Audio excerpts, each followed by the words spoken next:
The streets stretched like a painting of perfection, each home identical yet striving to outshine the next, neat lawns clipped to impossible precision, driveways shining under the morning sun. The mailboxes were aligned like soldiers, each letter a testament to order and ownership, but the perfection was a veneer, a mask that hid currents of subtle hostility beneath. The neighborhood breathed rules. Every gate, every fence, every neatly trimmed shrub was a silent witness to control, a small tribunal that judged without mercy. He walked past the front gates of his own house, the metal cold under his fingers, the key in his pocket, a reminder that ownership did not equal acceptance. Even in a world built on property lines and contracts, belonging was never guaranteed. Here, the HOA dictated morality with clipboards, signatures, and passive aggression, a system so rigid that even the wind seemed to hesitate before brushing against a porch. The streets had names, the rules had numbers, and the hierarchy had faces that would stare long enough to unsettle even the strongest. This was a world of quiet war, invisible yet suffocating. Every neighbor's glance carried a question: who deserves to stand here, and who must prove their worth? It was a war fought with whispers, letters slipped under doors, the subtle tightening of rules that no one questioned until they landed on your lawn. A garden gnome out of place could summon scrutiny. A driveway slightly cracked could be grounds for judgment. And the rules were blind, yet cruelly observant. Even at dawn, the sun cast long shadows across the trimmed hedges and symmetrical roofs, shadows that felt almost accusatory. The streets were immaculate, yet sterile. No laughter drifted from the sidewalks, no casual greetings passed between neighbors. Everyone performed civility, as if it were a currency. Each gesture weighed for authenticity. One misstep, one perceived infraction, and the ledger of belonging could tip against you. Inside the homes, behind polished windows, stories of compliance and subtle compliance ran quietly. Men and women measured themselves by regulations they had internalized, learning early that to belong, one must conform. The system had its champions, those who enforced the invisible order, smiling as they pointed out flaws in neighbors' fences, vehicles, or lawns. And yet, behind that smile was a meticulous tallying of human worth, a calculation that rarely favored those who didn't look or act the expected way. The air itself seemed complicit in this judgment. Even the breeze whispered through the trees, rustling leaves that had no choice but to fall in line. It carried a faint scent of cut grass and authority, of flowers groomed to look like civility but rooted in obligation. The world was beautiful if you belonged, terrifying if you did not. In the center of this ordered maze stood a house, one like all the others, yet different. It bore the fingerprints of a life carved with care, not compliance. The key to its door gleamed with a personal history, a symbol that despite appearances, the right to stand here was neither inherited nor granted lightly. And yet, within this home, there was awareness that the moment someone questioned your right to exist in your own space, every polished surface and measured hedge could become a battleground. The rules of the neighborhood were enforced with religious precision. A misplaced recycling bin could draw condemnation. A mailbox not perfectly aligned could summon a complaint. Small errors became statements, violations a public indictment. The HOA's clipboard was more than paper, it was a relic of power, a sword wielded silently to maintain hierarchy. Faces appeared at windows, voices whispered behind curtains, judgments forming even before a word was spoken, and always, somewhere, a Karen was watching. Her gaze trained like a microscope on deviation, on difference, on opportunity to assert dominance. Even the sidewalks seemed to conspire. The cracks in the concrete were read like scripts, the angles of shadows interpreted as signs. Nothing was accidental here. Every object, every line, every leaf was part of the calculus of belonging. And when the system decided someone didn't fit, it had ways of making that truth impossible to ignore. Letters would arrive with formal language. Notices would demand correction. Neighbors would whisper, eyes narrow, voices muted but sharp as blades. Yet, in all this order, a contradiction existed. One could follow every rule and still feel the weight of invisible eyes, the unspoken scrutiny that questioned competence, worth, and place. For some mere presence was subversive. The street demanded conformity, yet defined it with shifting standards, making acceptance a moving target. And for those who dared to exist fully, without apology, it was a constant negotiation between reality and expectation. between personal truth and communal judgment. Inside the home, objects held memory and meaning. The key on the counter gleamed faintly, a recurring symbol of control and entitlement. The front porch light, though always lit at night, served as a sentinel for scrutiny, casting shadows that seemed accusatory, reminding its owner that he was visible to those who would question his right to be beyond the walls. The neighborhood thrummed with quiet authority,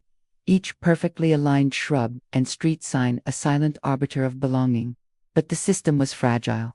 Even in its perfection, it could be challenged, tested, exposed, and yet no one in the streets suspected the magnitude of the invisible power that sometimes walked among them, moving silently beneath the weight of assumption, beneath the blindness of judgment. For all the order, all the rules, the veneer of civility could crack when faced with truth, a truth unseen, unrecognized, until it was too late for the enforcers of conformity to respond. The sun rose higher, and the neighborhood shimmered in its pretense of calm. But beneath that shimmer, currents of fear, bias, and unspoken control flowed. The HOA dictated order, neighbors reinforced it, and the invisible system of scrutiny thrived. Somewhere, in the middle of this orchestrated suburbia, the seeds of confrontation were quietly germinating. A house stood, keys in pocket, and the weight of belonging hung heavier than ever before, because in a world that demanded compliance, one truth remained: even perfection could not shield against judgment, and every carefully manicured lawn could hide a storm waiting to break. The morning light spilled across the hardwood floors of the home, glinting on the edges of photographs and personal artifacts that marked decades of labor and devotion. Each item had been chosen, placed, and maintained with care, a silent testament to a life built through effort rather than entitlement. The house itself was modest, yet refined, a reflection of someone who valued permanence, order, and dignity. Every corner spoke of ritual and pride, the bookshelf meticulously organized, the plants nurtured just enough to flourish, the keys that hung by the door, a constant reminder that ownership was both a right and a responsibility. He moved through the rooms with the ease of someone who had long claimed this space as his own. Yet even here, in the sanctuary of home, the shadows of judgment lingered. The neighborhood, the street, the rules. They followed him into every frame of his life, subtle and unyielding. A misaligned lawn sign in a neighbor's yard, a word murmured in passing, a glance held to long V's were the markers that signaled not just observation, but evaluation. Even when he did everything perfectly, he could feel the weight of invisible scales, balancing his presence against preconceived notions of worth. Morning routines unfolded with precision, coffee brewing, the hum of appliances filling the rooms, with domestic cadence, the rhythmic tapping of the newspaper against the counter. Yet, the normalcy of these moments belied an underlying tension. Life in this neighborhood was a performance, one he had learned to navigate quietly, blending competence with humility, visibility with restraint. Here, even a simple act, watering the lawn, locking the door, carrying in groceries, could be scrutinized, interpreted, misread. The performance of belonging was constant, unrelenting. Beyond the walls of his home, the world seemed both ordinary and hostile. Children played in the yards, laughter echoing against fences that separated neighbors like lines in a ledger. Cars glided past with meticulous precision, drivers observing the invisible code of conduct that governed every movement. Yet, for all the seeming peace, the street carried whispers of exclusion. The HOA's letters and notices were never far from the mailbox, each envelope a potential reminder that compliance alone could not guarantee acceptance. Even a life lived without complaint or error was not immune from judgment. He stepped onto the porch, keys dangling from his fingers, the metal cold yet comforting, a familiar anchor in a world that questioned him at every turn. Across the street, the Karen figure could already be glimpsed, clipboard in hand, posture rigid, eyes sharp with expectation and suspicion. He did not react outwardly, but the mind calculated, quietly noting angles, movements, subtle dance of observation that had been learned long before. It was a life lived under watchful eyes, where every action was preemptively measured against invisible rules. His work, like his home, was disciplined and deliberate. Years of service in the FBI had forged a keen awareness of human behavior, of observation and inference. Yet, outside the professional realm, the skill carried a quiet burden, the knowledge that authority could turn invisible, that expertise, could remain unseen, weighed differently when confronting a society that judged first by appearance. Even as a man trained to command respect through competence and calm, he had learned to temper presence with caution, understanding that his authority could be invisible to those blinded by bias.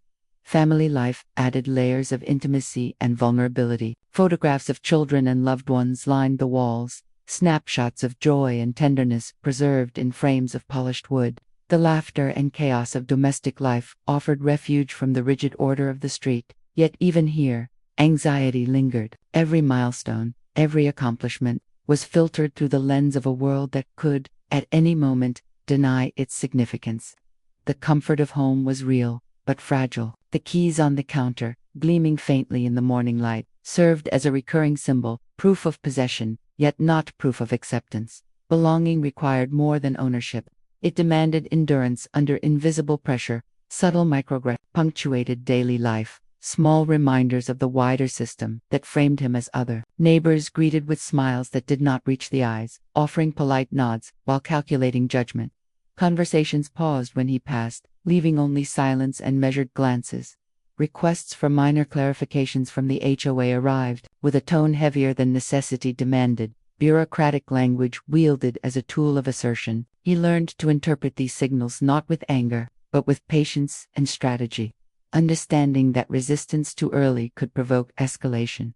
Even his exercise routine, walks through the neighborhood in the cool of dawn, carried a quiet tension. Every step was observed, every posture assessed. Mail carriers, delivery personnel, and casual passersby became unwitting participants in a psychological calculus he navigated instinctively.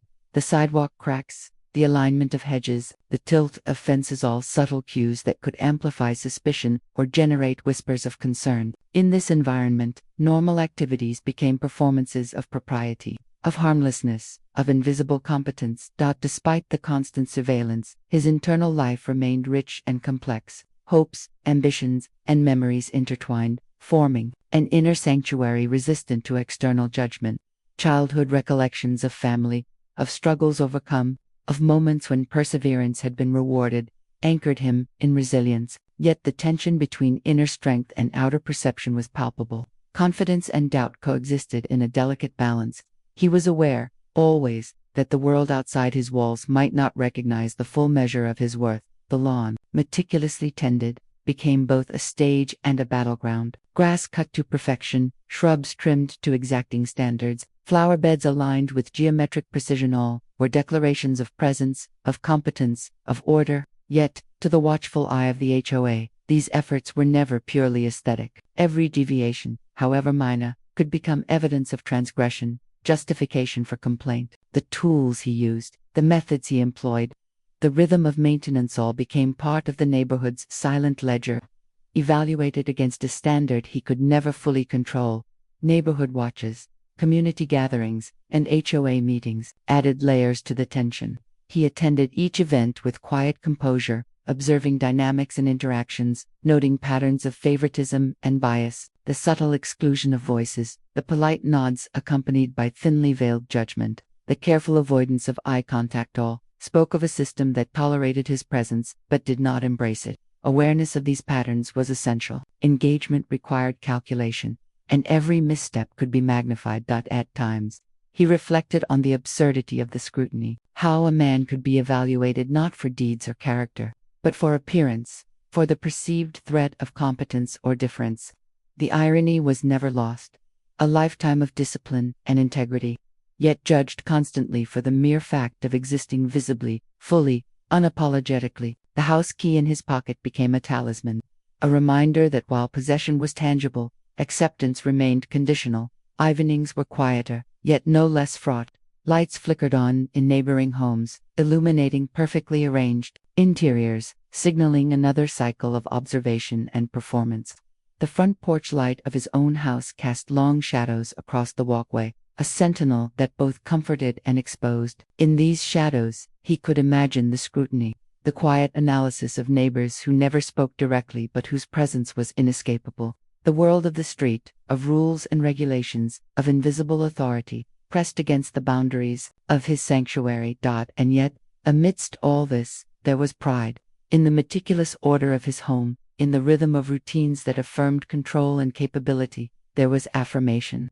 This life was his own creation, cultivated with care, defended with patience. Ownership, however imperfectly recognized, offered both solace and purpose. The symbolic weight of keys, of light, of alignment, of rituals, became a quiet counterweight to the pressures of judgment. He knew, though, that these forces could converge unexpectedly, that the smallest accusation, the subtlest claim of wrongdoing, could ignite tension that threatened to overwhelm. The neighborhood's veneer of civility could crack at the edges, revealing the sharp teeth of bias beneath.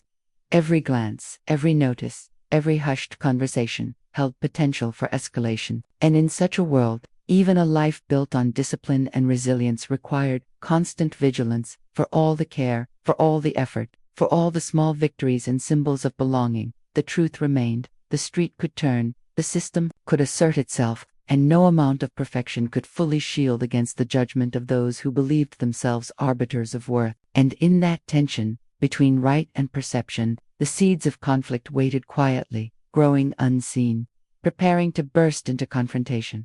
The morning ended as it began, with light glinting across the streets, across the fences, across every meticulously ordered yard. Yet in that light, the glint of the house key remained the single truth: he belonged here. And the question lingered, unspoken, heavy: would anyone else ever recognize it? The days began to blur, each sunrise casting long shadows that seemed heavier than the last. His routines remained disciplined, but the subtle pressures of the neighborhood were no longer background noise. They had become a chorus of scrutiny, their cadence relentless. Mail arrived with a precision that felt accusatory: notes about the height of his hedges, reminders about lawn maintenance, letters hinting that a stray leaf or misplaced object could constitute a violation. Each envelope bore the insignia of authority, the HOA's logo gleaming like a silent judge, enforcing order with a kind of cold, impartial cruelty that masked a deeper prejudice. Neighbors observed with quiet calculation, faces behind curtains, hands poised over doorframes, eyes tracking movement that should have been mundane. He could feel it in the pause before greetings, in the polite nods that did not touch the eyes. Children ran past with smiles that faltered when he passed, as if socialized to recognize the invisible barrier erected between them and him. Cars slowed unnecessarily as they drove by, not in curiosity, but in judgment. Every gesture of his life outside the walls of his home became a statement he did not choose to make, yet one that was dissected and debated without his consent. Small injustices began to accumulate like drops in a vessel. Subtle but inevitable, the HOA issued a notice about a misaligned mailbox. Though the structure had stood in perfect symmetry for years, a neighbor complained that his flowering plants blocked the view of a street sign, demanding corrective action. Even the front porch light, once a symbol of security, became a point of contention. Too bright at night, the HOA claimed, disturbing the aesthetic harmony of the street. Each complaint was meticulously documented, each reminder a thinly veiled assertion of control. He could feel the tension building, a quiet storm under the manicured surface of the neighborhood. Inside, the house offered some sanctuary, yet even there the weight pressed down. The keys glinting on the counter became more than symbols; they were talismans against intrusion. Proof of ownership, reminders that belonging was not just about legality, but recognition.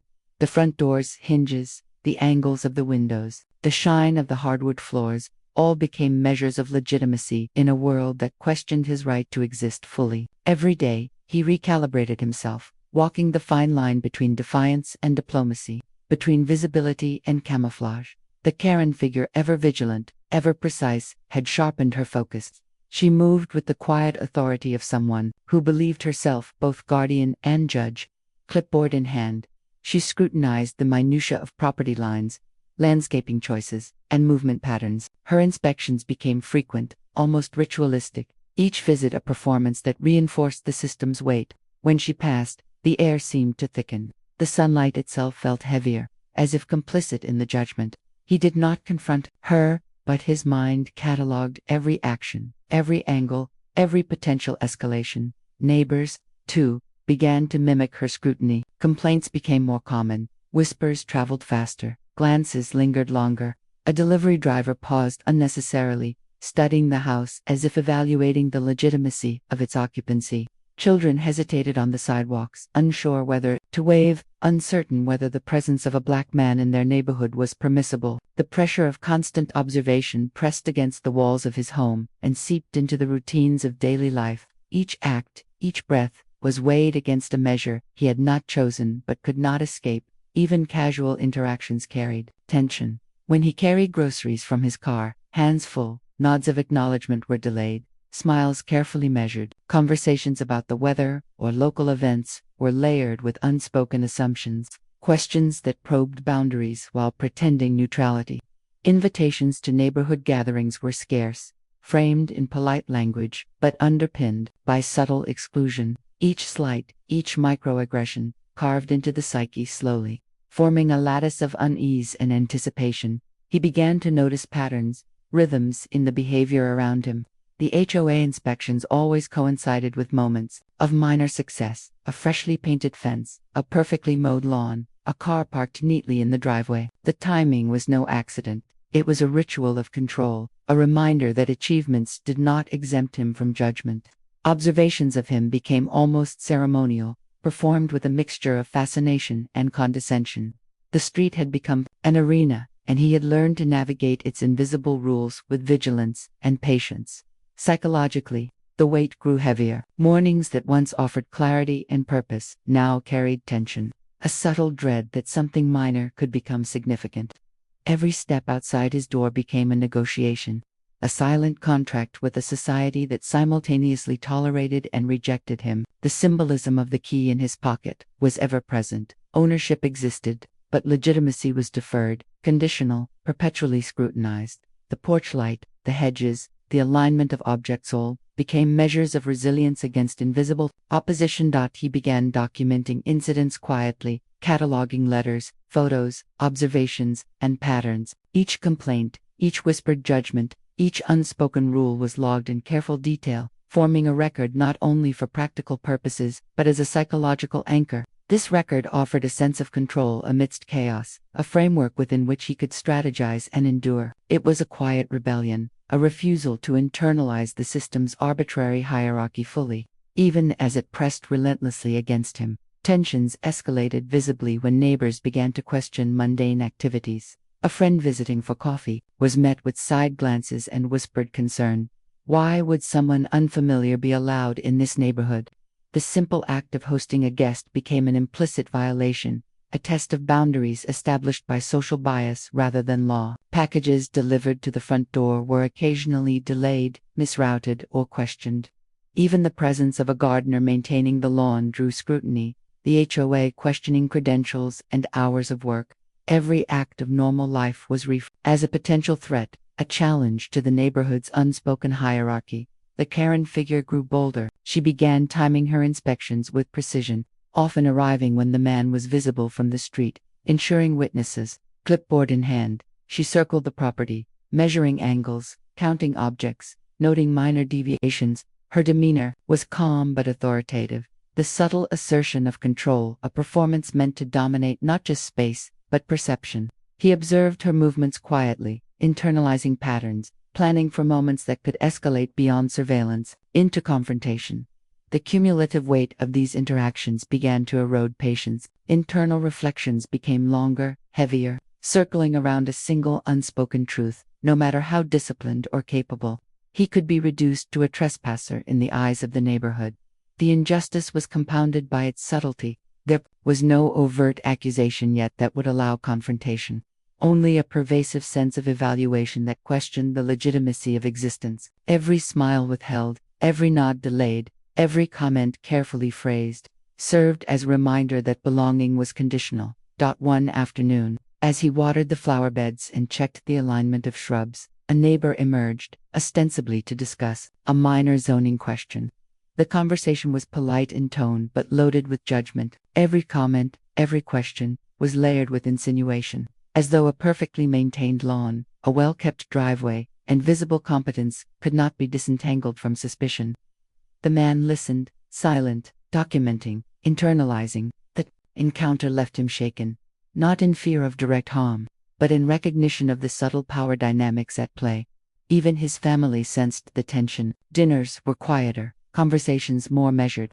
Children, sensing an atmosphere of caution, mirrored restraint, laughter muted by the weight of external judgment. The house itself seemed to absorb the unease, the keys on the counter gleaming faintly in the dim light, the porch light casting elongated shadows that seemed to stretch toward the street in silent warning. Every symbol of home ownership and stability became both shield and reminder. While he legally belonged, acceptance remained uncertain. The crescendo of tension approached when the HOA issued a formal notice. The man had allegedly violated rules regarding lawn decor and exterior appearance. The complaint was procedural, couched in bureaucratic language, yet carried the unmistakable subtext of bias. The accusation, minor in objective terms, became monumental within the social ecosystem of the neighborhood. It was a reminder that compliance did not equal acceptance, that even perfectly measured conformity could be challenged when prejudice dictated perception. He read the notice quietly, absorbing the language, noting the signatures, the dates, the implied authority. The weight of the document was physical. In his hands, symbolic of the invisible systems pressing upon him. The key, once comforting, felt heavier. The porch light, the hedges, the alignment of objects saw now seemed elements in a theater of scrutiny designed to test endurance, patience, and resilience. The story of the neighborhood, once benign and orderly, had shifted. The lens through which his life was viewed had changed, magnifying the smallest details, amplifying minor actions into accusations. Every movement outside the home became a negotiation, every gesture a pay. The days began to blur, each sunrise casting long shadows that seemed heavier than the last. His routines remained disciplined, but the subtle pressures of the neighborhood were no longer background noise. They had become a chorus of scrutiny, their cadence relentless.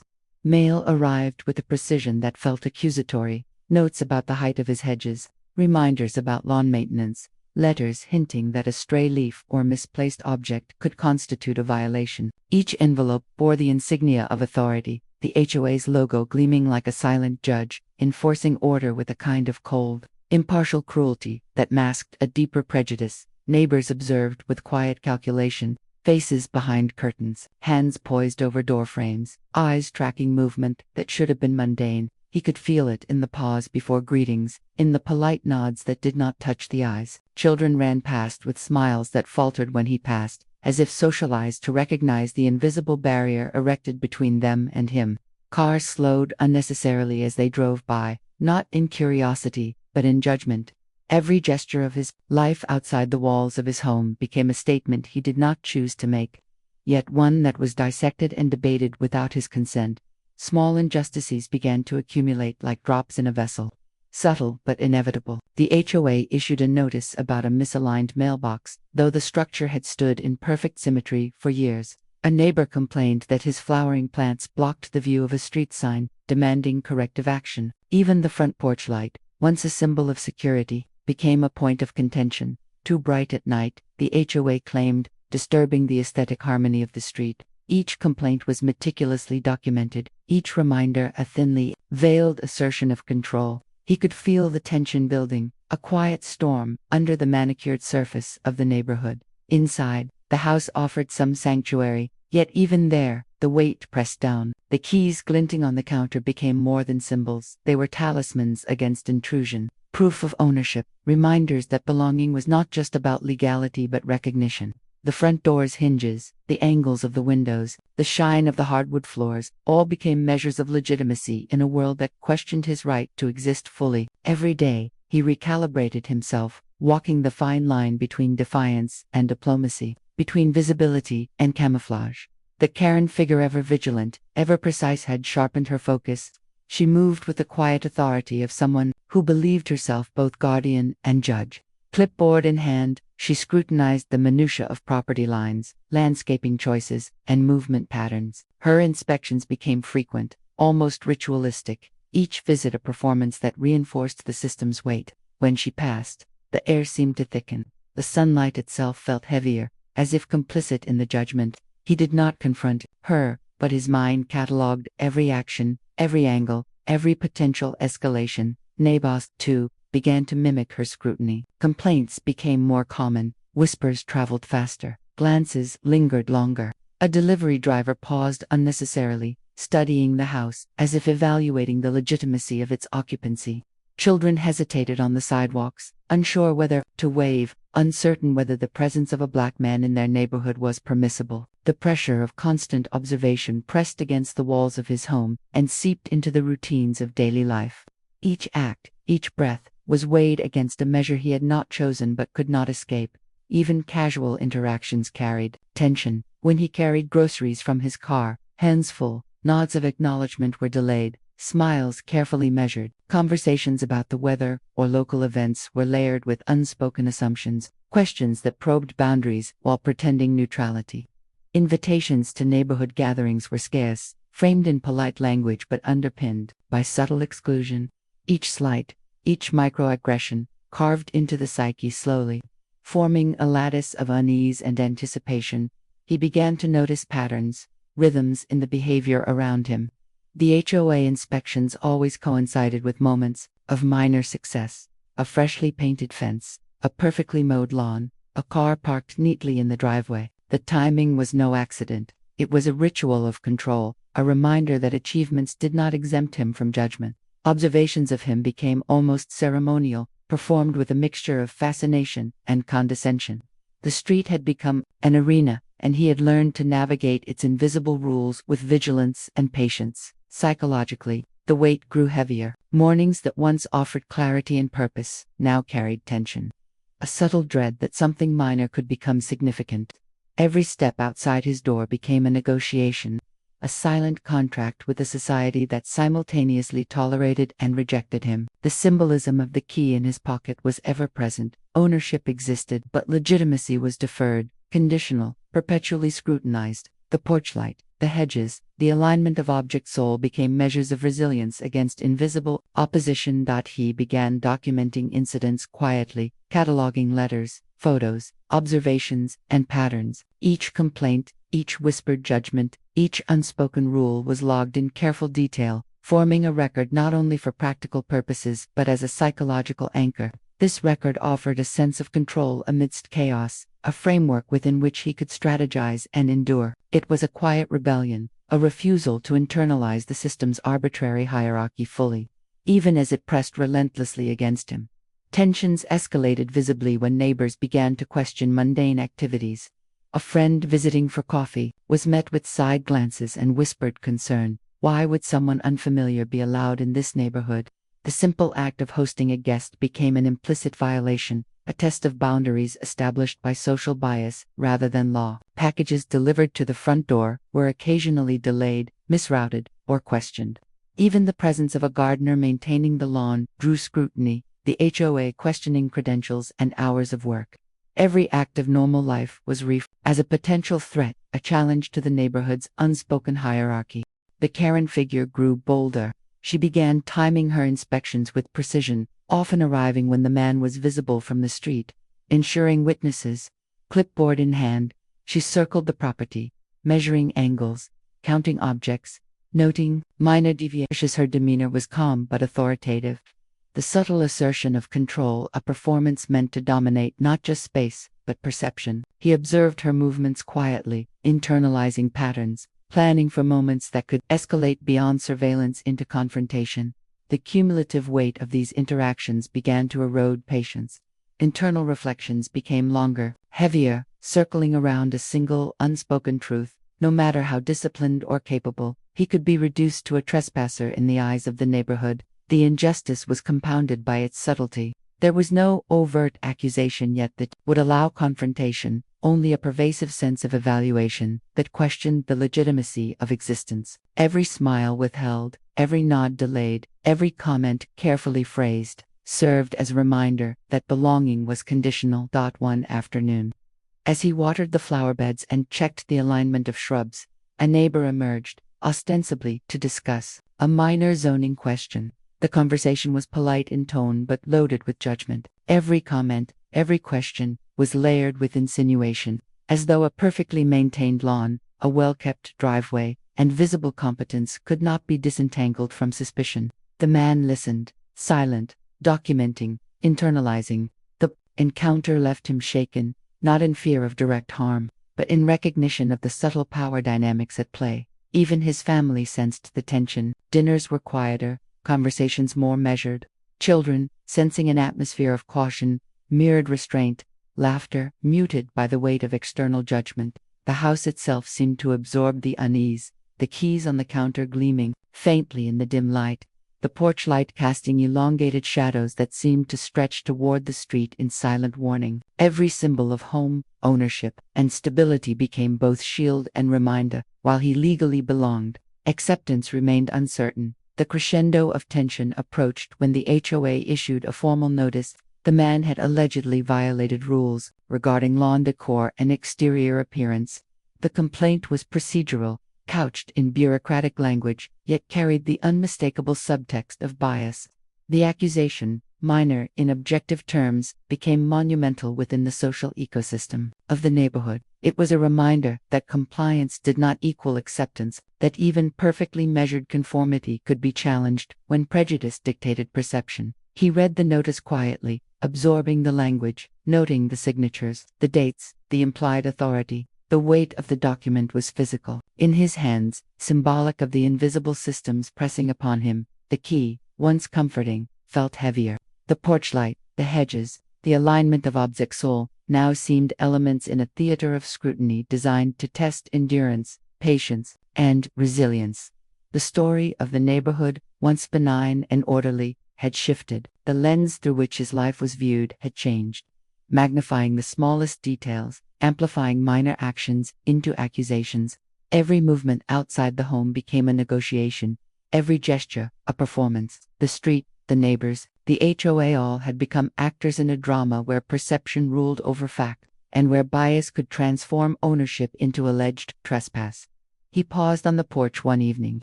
Sunlight fading into the long shadows of dusk, the house key glinted in his hand, a symbol of legal belonging and personal achievement.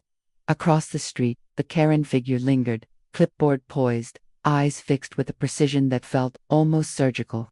The weight of scrutiny, the subtle injustices, the mounting bias, all coalesced into a singular understanding. Confrontation was imminent, and yet, beneath the tension, a quiet awareness persisted, a controlled patience honed over years. The man understood power, observation, and timing. He had endured scrutiny before, survived judgment, and cultivated resilience. What the neighborhood did not know, what no one had yet guessed, was that the quiet strength behind the keys, the measured routines, and the unassuming presence carried authority far beyond appearances. The stage was set, the streets, the sidewalks, the hedges, and the perfectly aligned fences all awaited the inevitable confrontation. Microaggressions, subtle judgments, and bureaucratic maneuvers had built a crescendo of tension so precise that the moment of rupture was no longer a question of if, but when. And when it arrived, the invisible power hidden behind careful observation, discipline, and experience would finally manifest. The sun dipped below the horizon, casting the street in shades of gold and shadow. Each house gleamed with the illusion of perfection, each yard a testament to conformity. Yet the man on the porch, key in hand, understood the deeper truth. Perfection could not shield against bias, but truth could break through it. The stage was ready, and soon, the neighborhood would discover that assumptions, no matter how deeply held, could not contain the reality of who he was. The tension that had been simmering beneath manicured lawns and perfectly trimmed hedges reached its apex in the late afternoon, when the sunlight slanted low across the street, casting the long, accusatory shadows of trees onto sidewalks and driveways. The HOA's figure approached with deliberate steps, clipboard in hand, eyes sharp with certainty. This time, the air seemed to thrum with unspoken conviction, a ritualistic march of perceived authority toward its target. The moment was electric, quiet, and unavoidable, culmination of every minor injustice that had been stacking like dry leaves, waiting for fire. He stepped onto his own porch, key in hand, standing tall but calm. There was no tremor in his posture, no hesitation in the alignment of his movements. Yet, internally, he acknowledged the weight of scrutiny, the countless microaggressions, the whispered judgments, the documented infractions that had built a narrative of transgression he had not earned. He had anticipated confrontation, rehearsed patience, and calculated responses, but nothing could fully erase the sting of being perceived as a trespasser in one's own domain. The Karen figure began, enumerating complaints with precise diction, mailbox alignment, flower bed arrangement, light intensity, driveway markings. Each word landed like a gavel, each gesture a silent assertion of control. Her performance was flawless, rehearsed through years of subtle enforcement. Neighbors peeked from behind windows, their curiosity cloaked in civility, their attention sharpened by expectation. Every eye became an accomplice, bearing witness to what they assumed was wrongdoing. He listened, cataloging each accusation silently, noting not only the content but the energy behind it, the smug certainty, the satisfaction of perceived superiority, the blindness to context or history. There was an almost ritualistic rhythm to the complaints, an unwavering belief in judgment divorced from truth. Each statement, though minor in objective terms, was amplified by the collective weight of observation. And yet, beneath the surface of calm compliance, a transformation had begun, because the world did not yet know what he carried beneath the calm exterior: the authority, the power, the capacity to invert the assumptions that had long confined him. The neighborhood, the HOA, and their assumptions of superiority had built themselves a stage, unaware that the protagonist had been silently scripting his own reckoning all along. For years, he had lived under observation, measured by standards he did not create, but had learned to navigate with patience. That patience was no longer a shield, it was a strategy. As the complaints reached a crescendo, his mind flickered briefly to memories long buried. Moments of subtle betrayal by institutions and individuals who had judged him before understanding him: childhood teachers, neighborhood adults, colleagues, and strangers who assumed incompetence or threat had left faint scars, a lattice of expectation versus reality. The ritual of this confrontation echoed the patterns of the past, each accusation a mirror reflecting systemic bias, personal assumption, and collective oversight. Then came the pivot, the moment that would shatter assumptions and reorder perceptions. A neighbor, emboldened by the spectacle, stepped forward with a question framed as casual curiosity. "So, if all this is correct, who are you, really?" The words, innocent on the surface, were laced with condescension, curiosity, and a subtle challenge to legitimacy. The silence that followed was thick, an audible pause in the rhythm of judgment. Every eye leaned forward, anticipation sharpening. He turned slowly, deliberately, his gaze sweeping the gathering of observers, noting every expression, every unconscious twitch, every whisper of expectation. The keys in his hand felt heavier, charged with significance beyond property or routine. The porch light flickered faintly in the late afternoon glow, casting elongated shadows across his lawn. Shadows that had always been witnesses, but now seemed complicit in the revelation to come. And then he spoke, not in anger, not in boast, but in measured, quiet authority that cut through the collective assumptions like a blade through silk. He revealed his identity: an FBI agent, trained in law, investigation, and procedure. A person whose authority was invisible to those blinded by bias. The words, simple and declarative, fell into the silence like stones into still water. Shock rippled outward instantly, a visible distortion across faces, postures, and gestures. That the Karen figure froze, clipboard still poised mid-air, as if time itself had paused to accommodate the revelation. Her gaze faltered, her composure cracking under the weight of exposure. Every accusation she had made, every letter she had submitted, every glance of judgment now collided with reality. The power she had wielded so casually evaporated in the presence of unassailable truth. For the first time, authority had turned invisible no longer. It was manifest, undeniable.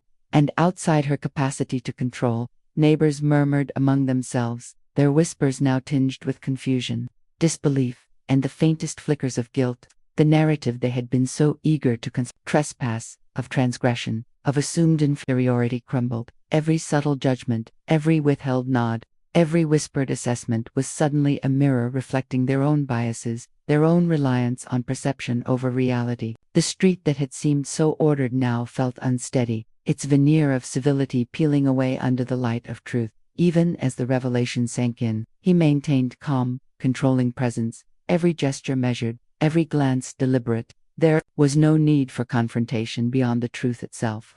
Authority, when grounded in fact and integrity, required no spectacle. The clipboard fell from her hands accidentally, or in hesitation. It did not matter. The act itself symbolized the collapse of a hierarchy built on assumption, not understanding. The man's identity, once invisible, now dominated the scene with quiet force. The internal transformation mirrored the external. Years of subtle observation, endurance, and cataloging of injustice converged in this moment. Patience became power, silence became leverage, restraint became revelation. The small injustices of the past, microaggressions, whispers, letters, and accusations, formed a lattice upon which the revelation now rested, a structure of contrast that highlighted every prior assumption and every misjudged act. And yet, even in triumph, there was reflection. The man noted the pain etched into faces around him, the discomfort that came not from wrongdoing but from exposure to truth. The neighborhood, the HOA, and the individual enforcers of control had operated under the illusion of moral clarity. That illusion shattered, leaving raw awareness of bias, fragility of perception, and the limits of judgment. He recognized the weight of history in the room, the echoes of systemic assumptions, the patterns repeated for generations. The keys in his hand, once symbols of ownership and resilience, now carried a layered significance. They represented law and authority, truth and endurance, patience and eventual reckoning. The porch light, flickering in the late afternoon, cast long, dramatic shadows that danced across the yard, highlighting the theater of revelation that had unfolded. Every hedge, every sidewalk crack, every detail of the carefully curated neighborhood environment became part of the narrative, a testament to the collision of assumption and reality. Time stretched. Observers struggled to reconcile their beliefs with the undeniable truth before them. The act of accusation, once so powerful, was reduced to absurdity under the weight of revelation. Authority had flipped invisibly and irrevocably, and in that quiet but irrevocable shift, the man's internal landscape transformed as well. No longer merely enduring observation, he now occupied a space defined by both presence and recognition, a balance between personal truth and the social stage. The crescendo of tension gave way to a delicate aftermath. Observers blinked, whispered, and adjusted positions, seeking equilibrium in a scene that had upended the assumptions of hours, days, and years.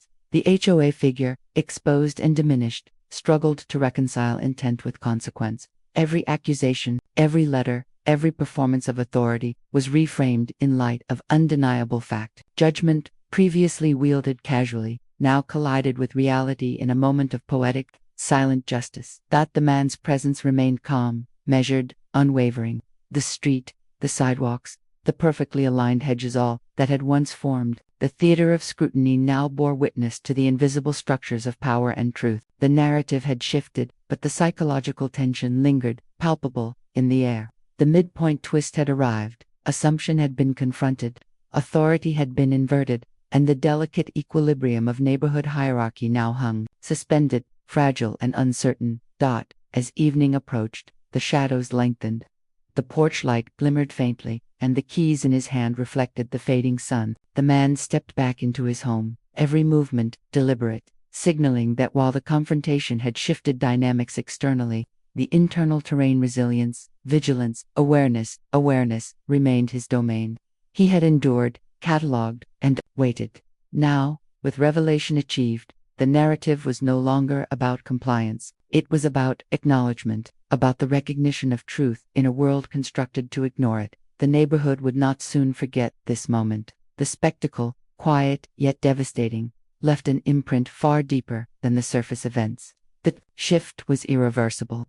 The lesson implicit: authority and perception are fragile when confronted with fact, and the assumptions of superiority crumble when faced with disciplined truth. And yet, the human element, the discomfort, the guilt, the recalibration of belief remained, ensuring that the tension, though transformed, was not eliminated. The man, standing in the threshold of his home, keys resting lightly in hand, understood that this midpoint revelation was not an endpoint.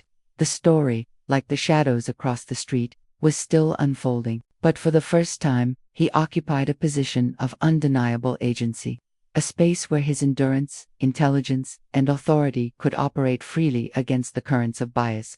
And somewhere, in the lingering tension, in the stillness that followed, the first seeds of the climax were quietly taking root. The afternoon sun had sunk low, casting elongated shadows that stretched across sidewalks and manicured lawns like dark fingers of judgment. The air was thick, almost viscous, heavy with anticipation. The street, once orderly in its silent scrutiny, now trembled with tension.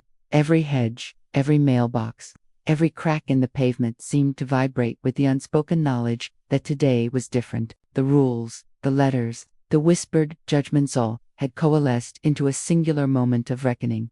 He stepped onto the porch, key in hand, feeling the weight of the moment as tangible as the metal itself.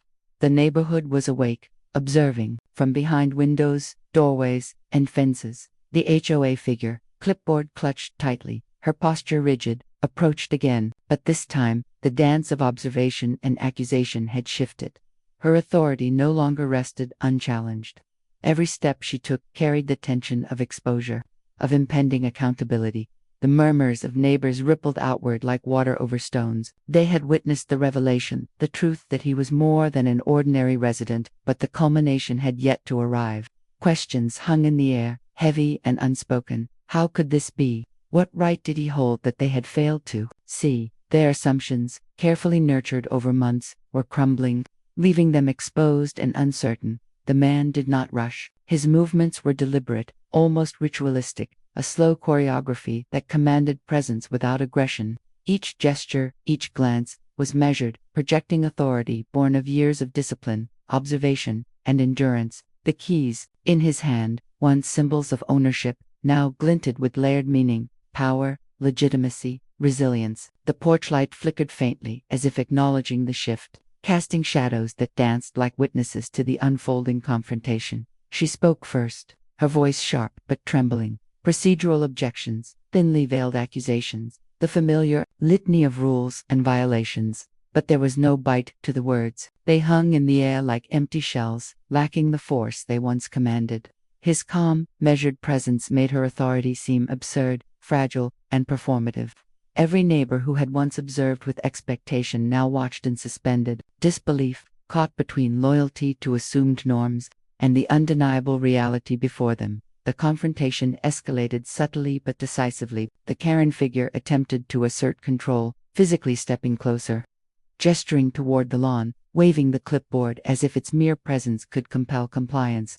He remained still, poised, internalizing the gestures, reading intent, cataloging motions with the practiced precision of an agent trained in observation and strategic response. Each movement she made became evidence of her overreach, each gesture a testament to assumptions undone. A neighbor tried to intervene, suggesting procedural escalation, appealing to the illusion of hierarchy that had governed the street for so long. But the man's quiet authority, his unshakable presence, rendered the gestures irrelevant. There was no need for confrontation through volume or force.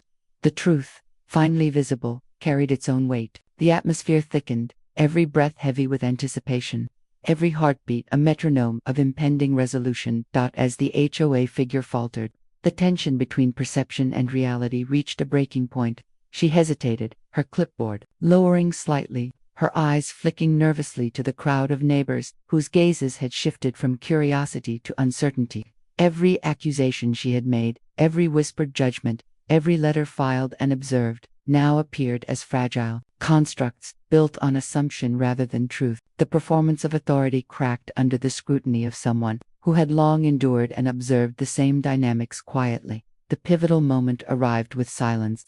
A pause stretched across the street, pregnant with anticipation. Time seemed to slow as observers collectively held their breath. In that silence, the man's presence became almost tangible, an unspoken assertion of legitimacy and control. The keys in his hand gleamed in the fading light, a quiet, potent symbol of endurance and authority. The porch light, flickering with gentle insistence, cast long shadows that seemed to reach outward, marking territory not of fear but of recognition. He made a deliberate step forward, shifting the narrative from observation to consequence. Every gaze that had once scrutinized him now recoiled under the reality of power he embodied. Authority invisible to the untrained eye, now manifest in presence alone.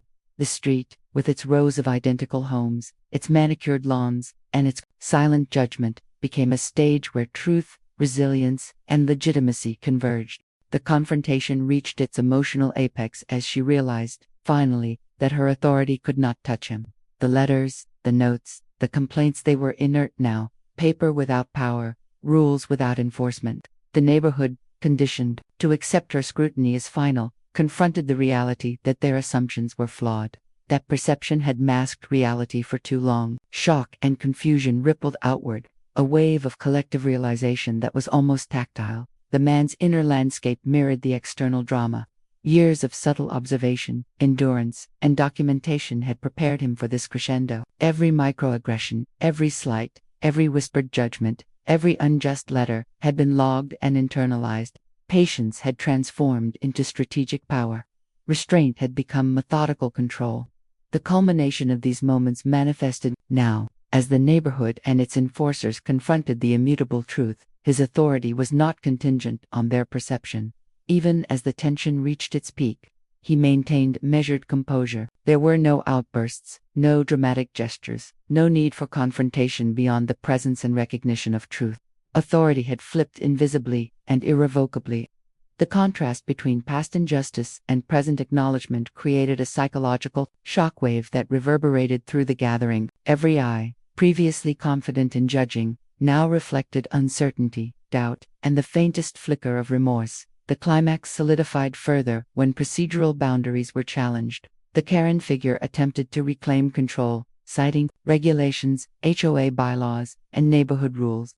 Each assertion, however, collided with undeniable fact. The man's credentials, carefully concealed until necessity demanded revelation, transformed every minor complaint into absurdity. Authority, previously imagined by observers and enforcers alike, now rested undeniably with him. The juxtaposition of assumption and reality created a moment of poetic justice, a reckoning long overdue. The psychological intensity of the moment was nearly suffocating. Observers experienced the collapse of expectation, the dissonance between perceived hierarchy and actual authority. Fear, shame, confusion, and awe mingled in the air. The neighborhood, conditioned to assign power based on visibility, witnessed firsthand the fragility of perception when confronted with truth. Every gesture, every posture, every glance carried weight, became a statement in the unspoken narrative of acknowledgement and consequence. The man's internal reflections remained deliberate and precise. Years of endurance had culminated in this moment of recognition. The microaggressions, letters, and whispers of the past were now part of a lattice supporting authority rather than undermining it. Each previously unjust encounter became a reference point for strategic awareness, enabling him to navigate the confrontation with measured dominance. The realization that resilience could manifest as presence, and that observation could be weaponized against assumption, was crystallized in this apex moment. As the sun sank further, shadows stretched like tendrils across the street. The porch light glimmered faintly, a symbol not of exposure but of control, casting elongated patterns across hedges, lawns, and walkways. The keys in his hand, small yet potent, represented both the literal and symbolic assertion of legitimacy. Every observer felt the gravity of the moment. Every accumulated microaggression, assumption, and whispered judgment had converged into a single, undeniable truth. Then came the final, quiet shift. The HOA figure, her authority eroded, her confidence undermined, retreated slowly, the clipboard dropping lightly to the ground. It was a gesture of defeat without acknowledgement, a concession without verbal recognition. The neighbors, too adjusted, stepping back into the periphery of observation, their assumptions destabilized, their judgments suspended. The narrative that had governed the street, the invisible hierarchy of scrutiny, had fractured under the weight of truth and presence. Man remained on the porch, key in hand, observing the slow recalibration of perception around him. He had endured, navigated, and now commanded acknowledgement not through aggression but through authority made manifest by competence, resilience, and strategic revelation. The neighborhood had witnessed the collapse of false assumptions, the exposure of bias, and the manifestation of unassailable legitimacy. The emotional crescendo had resolved, leaving observers to confront the consequences of their judgments and the fragility of their constructed hierarchies. And yet, even in resolution, there was awareness of continued tension. While immediate confrontation had been resolved, the long-standing dynamics of bias, scrutiny, and judgment lingered beneath the surface. The man understood that vigilance remained necessary, that perception could shift unpredictably, and that authority, though demonstrated, must be continuously reinforced through presence and action. The keys glinted in the fading light.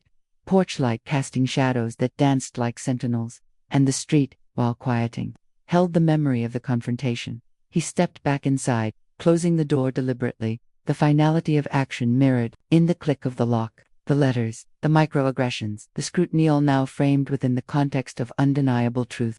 Authority had been inverted, perception recalibrated, and the narrative of belonging reclaimed. Yet the internal resonance lingered, a mix of relief, reflection, and awareness that the battle, though climactic, was part of a larger continuum of justice, recognition, and vigilance. The neighborhood would remember this day, the confrontation etched into collective memory. The subtle, psychological power of observation, assumption, and judgment had been challenged in a single, undeniable event. Authority, once imagined and presumed, had been exposed for what it truly was, fragile when divorced from truth, impotent against discipline and recognition, and ultimately subordinate to reality itself. The man, keys resting lightly in hand, porch light flickering gently behind him, understood that this climax was both an ending and a beginning. The conclusion of one cycle of injustice, the initiation of a new awareness in the minds of those who had witnessed, and a quiet affirmation that truth, resilience, and patience could overturn even deeply ingrained assumptions. The street was quieter now. The air carried a different weight, one no longer defined by judgment or whispered suspicion, but by a lingering, unspoken acknowledgement. The houses, once symbols of scrutiny and conformity, stood still in the fading light, their perfectly aligned hedges and manicured lawns casting long, contemplative shadows. It was as if the neighborhood itself had paused to absorb the events, to recognize the subtle fracture in the fabric of perception that had been exposed. Inside his home, he allowed himself to breathe more fully than he had in months. The keys, once a weighty talisman of authority and legitimacy, now rested lightly in his hand. The quiet click of the door behind him marked more than privacy, it marked a moment of reclaimed agency. The space, filled with familiar objects, walls, and light, no longer carried the subtle tension of observation. It had been reclaimed as sanctuary. Yet the memories of microaggressions, letters, and whispers lingered, faint echoes that would never fully dissipate. He reflected on the magnitude of what had occurred. The confrontation had been public, undeniable, and transformative. Authority had inverted, perception had collided with reality, shattering assumptions and exposing bias in its most subtle and pervasive forms. The HOA figure, whose confidence had once seemed absolute, had retreated, her gaze faltering under the weight of undeniable truth. Neighbors, witnesses to the revelation, were left to reconcile their assumptions with reality, an uncomfortable but necessary process of reflection. The psychological impact extended beyond the immediate neighborhood. Within him, the events crystallized a deeper understanding. Patience, observation, and endurance were not passive acts. They were strategies, instruments of resilience, and ultimately, tools of power.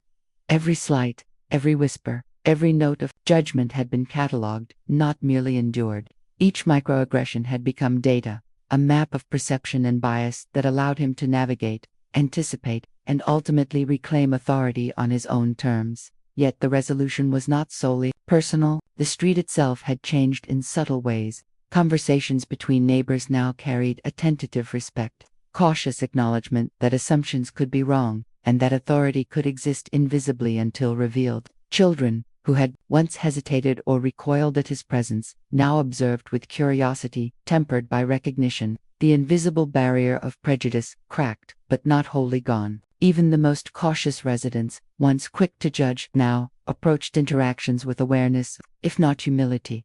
The symbolic elements of the neighborhood, the porch light, the keys, the hedges, the mailbox retained a new resonance. The porch light, flickering softly in the evening, was no longer merely illumination. It was a sentinel, a witness to endurance and revelation. The keys, glinting faintly in his hand, were more than instruments of entry. They represented agency, legitimacy, and the subtle but undeniable power of presence. Even the perfectly aligned hedges seemed to reflect the tension and resolution that had unfolded, their straight lines echoing the discipline and order that had carried him through confrontation. Internally, he felt a mixture of relief, vigilance, and reflection. Relief that the immediate confrontation had concluded in undeniable recognition of truth. Vigilance because subtle biases and assumptions could resurface at any moment. reflection because the events had revealed a broader pattern of systemic injustice, the ways in which perception, prejudice, and authority intersected to create invisible hierarchies that marginalized without overt confrontation. The experience was transformative, a combination of personal victory and sobering acknowledgement of persistent inequities. He revisited the records he had kept, the letters, photographs, and notes cataloging months of microaggressions and scrutiny. Each document, once a reminder of tension, now bore a dual significance, evidence of past injustice and a testament to strategic endurance. The act of documenting, of observing, and cataloging bias had been both protective and preparatory. It had created a framework for resilience and a foundation for empowerment. What had once felt like burden now appeared as preparation for the pivotal moment when truth would confront assumption. Even as calm returned, the neighborhood dynamics would not be instantly repaired. Some residents carried residual confusion or shame, others reluctant acknowledgement.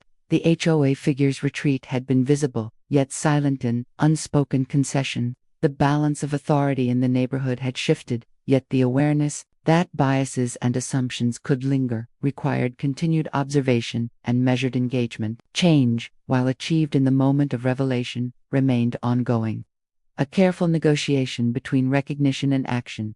The man reflected on his own transformation as well.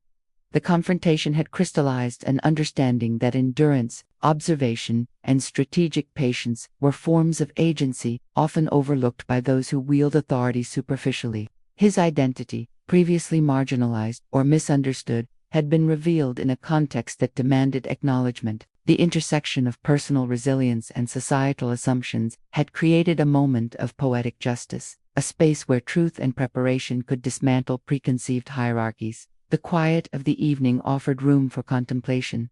Shadows lengthened across the porch and lawn, the subtle flicker of the light creating patterns reminiscent of the tension that had existed for months. The neighborhood, silent but aware, seemed to hold its breath in acknowledgement of the subtle recalibration that had occurred. The streets, once arenas of judgment and scrutiny, now stood as witnesses to endurance, revelation, and the enduring impact of truth. Even the air seemed different, thicker with acknowledgement, lighter with the release of tension, and charged with the unspoken lessons of observation and resilience. Each step outside the home, each casual glance from neighbors, now carried the memory of the climax, the evidence that assumptions could be challenged and authority redefined. The tension of scrutiny, once oppressive, had been reframed as a landscape in which recognition and presence could assert themselves with subtle but undeniable force. In quiet reflection, he realized that resolution did not mean the end of challenge. Bias, assumption, and microaggressions could resurface unpredictably. Yet the tools cultivated through endurance, observation, and strategic patience would remain. Authority, legitimacy, and recognition were now anchored in both presence and preparation. The psychological and social landscape of the neighborhood had shifted irrevocably, but vigilance remained essential. Ultimately, the climax and its aftermath had achieved more than immediate resolution. They had created space for reflection, for acknowledgement of systemic patterns, and for the recalibration of authority. The man understood that personal agency, when combined with disciplined observation and strategic patience, could challenge assumptions, dismantle hierarchical misconceptions, and create moments of undeniable truth. As evening deepened into night, he stood once more on the porch, keys resting lightly in hand. The light flickered gently, casting long, intricate shadows across the yard. The neighborhood, quiet and observant, had been transformed not by force but by presence and truth. Every hedge, mailbox, and crack in the pavement seemed infused with the memory of confrontation and revelation. And yet, even in this moment of reflection, a question lingered, a recognition that while individual truth could confront assumption, systemic bias persisted, subtle and persistent, woven into the fabric of daily life. He looked across the street, aware of the observers within their homes, pondering the delicate balance between perception, reality, and recognition. The tension had shifted, but it had not vanished entirely. The man finally stepped inside, closing the door softly behind him. The house was quiet, the sanctuary of personal space reclaimed. The keys, symbols of authority, resilience, and legitimacy, rested on the counter. Shadows flickered gently across the walls, carrying the memory of conflict and triumph. The neighborhood, changed yet incomplete in its recalibration, remained a place of observation, reflection, and subtle tension, but the balance of recognition had shifted irrevocably. He allowed himself a final thought, a deep, contemplative acknowledgement of what had been endured and achieved. Authority, presence, and truth could dismantle assumptions, confront injustice, and reveal hidden hierarchies, but vigilance, resilience, and awareness would always remain necessary companions in the pursuit of acknowledgement and justice. And somewhere in the quiet, as shadows merged with the soft glow of evening lights, a single, haunting realization lingered. Justice didn't arrive with noise or spectacle, but its silence had been broken, and nothing would ever look the same again.